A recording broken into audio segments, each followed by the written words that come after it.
তো বন্ধুরা, যারা যারা মনে করেন যে এস এস রাজামৌলি একজন ওভাররেটেড ডাইরেক্টর আর আগামী দিনে ওনার মতো ডাইরেক্টর ইন্ডিয়ান সিনেমায় গন্ডায় গন্ডায় চলে আসবে, তো আজকের এই ভিডিওটা শুধুমাত্র তাদের জন্য। আজকে আমরা কোনো বক্স অফিস কালেকশনের গল্প করব না, আজকে আমরা দেখব যে কিভাবে একজন সাধারণ মানুষ কোনো শর্টকাট ছাড়া, কোনো হলিউড লেভেলের বাজেট ছাড়া আর কোনো গ্লোবাল সুপারস্টার ছাড়াই স্টেপ বাই স্টেপ নিজের জেদ আর অডিয়েন্সের দমে পুরো দুনিয়া জয় করে নিয়েছেন। বস রাজামৌলি ইন্ডিয়াতে শুধু ব্লকবাস্টার সিনেমা বানাননি, উনি এমন একটা অন্ধভক্ত অডিয়েন্স তৈরি করেছেন যারা আজ ওনার নাম শুনলেই থিয়েটারে টিকিট কাটতে ছুটে যায়। একটা সময় ওনার কাছে ছিল একটা শহর, তারপর পুরো স্টেট, তারপর সাউথ ইন্ডাস্ট্রি, আর আজ পুরো ভারতবর্ষ ওনার হাতের মুঠোয়। কিন্তু কিভাবে, কি এমন সিক্রেট ফর্মুলা আছে এই মানুষটার কাছে যার জন্য ওনার পরের সিনেমা আসার আগেই দুনিয়া জুড়ে রেকর্ড ভাঙার কাউন্টডাউন শুরু হয়ে যায়? আজকে আমরা এই ভিডিওতে রাজামৌলির এই অবিশ্বাস্য জার্নিকে ডিকোড করব। ভিডিওটা শেষ পর্যন্ত দেখলে আপনিও মানতে বাধ্য হবেন কেন ওনাকে সিনেমার ইতিহাসে অন্যতম সেরা ডাইরেক্টর বলা হয়। তো বন্ধুরা, কোনো একটা বড় সাম্রাজ্য তৈরি করতে গেলে একটা শক্ত ভিতের প্রয়োজন হয়। রাজামৌলির ক্ষেত্রে সেই ভিতটা ছিল 2005 সালের সিনেমা ছত্রপতি। প্রবাসার রাজামৌলির যারা কর্ণর ফ্যান তারা এই সিনেমাটাকে খুব ভালো করেই জানেন। সেদিন বাজারে মাস মশলা সিনেমার খুব ডিমান্ড ছিল, কিন্তু রাজামৌলি ট্রেন্ডের বাইরে গিয়ে কোনো জ্ঞান দেওয়ার চেষ্টা করেননি। তিনি চেনা চোখের সিনেমা বানিয়েছিলেন, কিন্তু তার মধ্যে একটা মারাত্মক টুইস্ট দিয়েছিলেন, সেটা ছিল ইমোশন।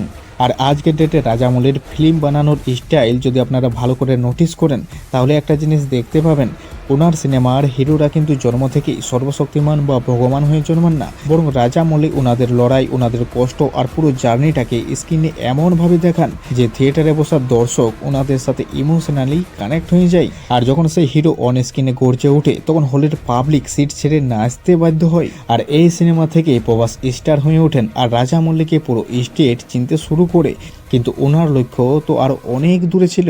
এরপর 2009 সাল রাজামৌলি নিয়ে এলেন মাগাধেরা, আর এই একটা সিনেমা পুরো সাউথ ইন্ডাস্ট্রির মোড় ঘুরিয়ে দিল। পুনর্জন্ম বা পিরিয়ড ড্রামা নিয়ে এর আগেও অনেক সিনেমা তৈরি হয়েছিল, কিন্তু রাজামৌলি যা দেখালেন তা কেউ স্বপ্নেও ভাবেনি। ভাবুন একবার, 2009 সালে দাঁড়িয়ে অমন একটা বিশাল যুদ্ধক্ষেত্র, 100 জন যোদ্ধার সাথে একাই হিরোর লড়াই, আর এর সাথে একটা মিষ্টি প্রেমের গল্প।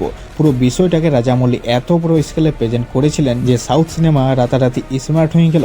অডিয়েন্স এবার শুধু হিরো নয়, ডাইরেক্টরের নাম দেখে সিনেমা হলে যেতে শুরু করলো। রাজামৌলি প্রমাণ করে দিল উনি শুধু মাস্টারপিস মাস ডিরেক্টর নন, ওনার ভিশন বাকিদের চেয়ে অনেক অনেক বড়।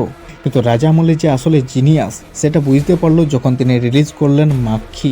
আর ইন্ডিয়ান সিনেমায় কোনো ডাইরেক্টর কোনোদিন ভাবতেও পারেনি যে একটা সামান্য মাছিকে ম্যান হিরো বানিয়ে পুরো সিনেমা হিট করিয়ে দেওয়া যায়।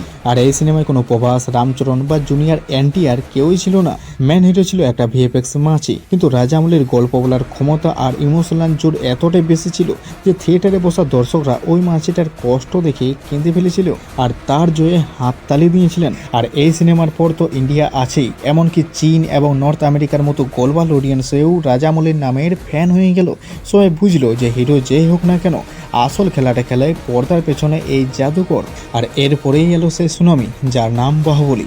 প্যান ইন্ডিয়া শব্দটাকে যদি কেউ সত্যি করে তুলতে পারেন, তাহলে তিনি রাজামৌলি। একটা কাল্পনিক গল্পকে কিভাবে রিয়েল বানিয়ে অডিয়েন্সের সামনে নামিয়ে দেওয়া যায় তা উনি করে দেখালেন। আর বাহুবলী 1 শেষে সবচেয়ে চর্চিত ডায়লগ, কাটাপ্পা বাহুবলীকে কেন মারলো, এই একটা প্রশ্নকে উনি টানা 2 বছর পুরো দুনিয়ার মুখে মুখে টিকিয়ে রাখলো। ফ্রিতে এমন প্রমোশন সিনেমা হিস্টোরিতে কেউ দেখেনি, যার ফলস্বরূপ বাহুবলী 2 রিলিজ হতেই বক্স অফিসে সব রেকর্ড ছেড়ে টুকরো টুকরো হয়ে গেল। সিনেমাটি 1800 কোটিরও বেশি কালেকশন করলো। আর এরপর যখন লোক ভাবছিল যে এর চেয়ে আর বড় কি হতে পারে, তখনই রাজামৌলি নিয়ে এলো RRR। হলিউডের মার্ভেল আর ডিসির মতো সিনেমা দেখে ক্লান্ত হয়ে যাওয়া গ্লোবাল অডিয়েন্সকে তিনি দেখালেন আসল খাঁটি ইন্ডিয়ান ইমোশন আর কালচার। আর এর ফল কি হলো, ইন্ডিয়ান সিনেমার ইতিহাসে প্রথমবার ওনার হাত ধরেই এলো অস্কার। তাহলে রাজামৌলির এই সাফল্যের আসল সিক্রেট কি?